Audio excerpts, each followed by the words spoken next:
everybody. So today is Sunday. That means it's time for Family Movie Night. And this week, we are starting a new monthly series for Family Movie Night where this month is going to be Teenage Month. Yay! And the reason why I thought of this topic is that I saw Clueless last night on the big screen at a local art house theater by my house called Tower Theater.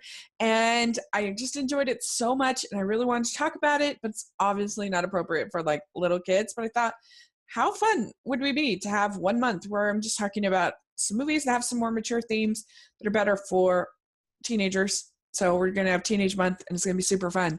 And so let's talk about Clueless. Clueless is one of my favorite movies of all time. It is so funny and it just makes me laugh my head off every time. And it was a very like important movie for me as far as my teenage years. It came out my freshman year of high school, and I remember going to school the next day and just being like, I understand my world better because of Clueless. And just the different cliques and the way that Cher talks about them, and even the way that sort of, I don't know, the way that you kind of interact with your friends and in high school. I just think the movie is very true. The way that Dion and Cher try to kind of bring Ty into their group, and then how Ty kind of overtakes the group at a certain point, and then you're kind of on the outside of the group that you were once sort of leading. All those group dynamics, I think, are very true to high school. That is Alana's group over there. They do the TV station. They think that's the most important thing on earth. And that's the Persian Mafia. You can't hang with them unless you own a BMW. And there's Elton in the white vest, and all the most popular boys in the school. Including my boyfriend, ain't he cute? Yeah. If you make the decision to date a high school boy, they are the only acceptable ones. Cher, which one of them's your boyfriend? Ask F. Cher's got attitude about high school boys. It's a personal choice every woman has got to make for herself. I love the writing in Clueless. I think it is so funny. I think Emma Herkling did such a great job taking Emma from Jane Austen and bringing it into a modern time. I mean, it's pretty accurate actually to the story of Emma, like even down to, you know, instead of Mr. Elton, they have Elton, and his whole plot line is basically exactly like Elton from the book. That Dan Hedaya as Cher's father, Mel, is so great. I think he steals every scene that he is in. I love when he's like, I've got a 45 and a shovel. If anything happens to my daughter, you won't be missed. Like, it's so good. And I love when he's like, Cher. I love whenever he's sort of yelling at Cher, like, what are you doing walking across my my door? And they have such a cute, lovely relationship. And I love when he's like, I couldn't be more proud if they were based on actual grades. Cher, what's this all about? My report card? The same semester? Uh-huh. What'd you do, turn in some extra credit reports? No. Did you take the midterms over? Uh-uh. You mean to tell me that you argued your way from a C+ to an A-?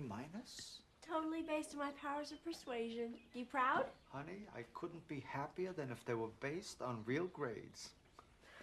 I think that the whole scenes with Christian are really sweet and lovely. I think that Christian was honestly probably the first gay character I ever saw in a movie. I can't think of any other one, but I just love, like, it's like you gotta have something baking when it arrives. Did I run into a case of bad lighting? So good. I don't get it. Did my hair get flat? Did I stumble into some bad lighting? What's wrong with me? Nothing. Maybe he really was tired. I suppose it was meant to be. I mean, he does dress better than I do. What would I bring to the relationship? Their favorite scenes of the movie is when Dion gets on the freeway for the first time and like freaking out. And I remember when that actually happened to me when I was learning to drive, and I got on the freeway. We're on the belt loop, and my dad was driving with me, and I was just like, ah!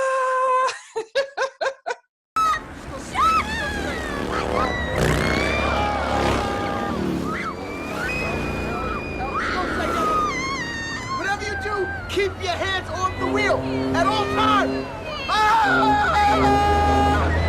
cast has really great chemistry.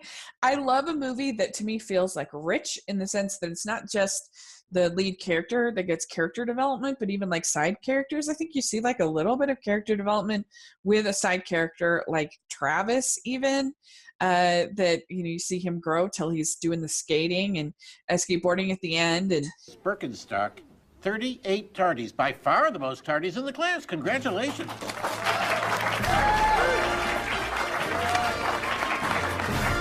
So unexpected. I didn't even have a speech prepared. But I would like to say this.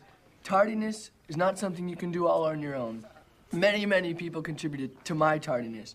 I'd like to thank my parents for never giving me a ride to school, the LA City bus driver for taking a chance on an unknown kid, and last but not least, the wonderful crew at McDonald's for spending hours making those Egg McMuffins, without which I might never be tardy.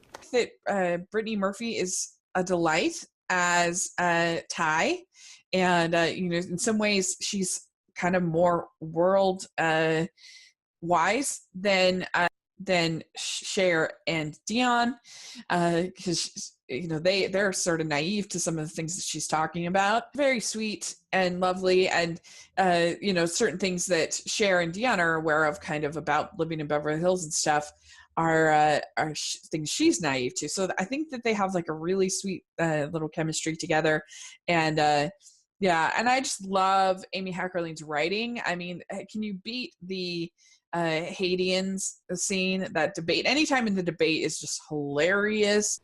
So, okay, like right now, for example, the Haitians need to come to America. But some people are all, what about the strain on our resources? But it's like, when I had this garden party for my father's birthday, right? I said RSVP because it was a sit-down dinner. But people came that did not RSVP. So I was totally bugging. I had to haul ass to the kitchen, redistribute the food, squish in extra place settings.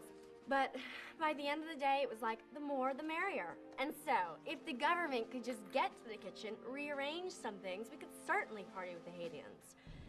And in conclusion, may I please remind you that it does not say RSVP on the Statue of Liberty.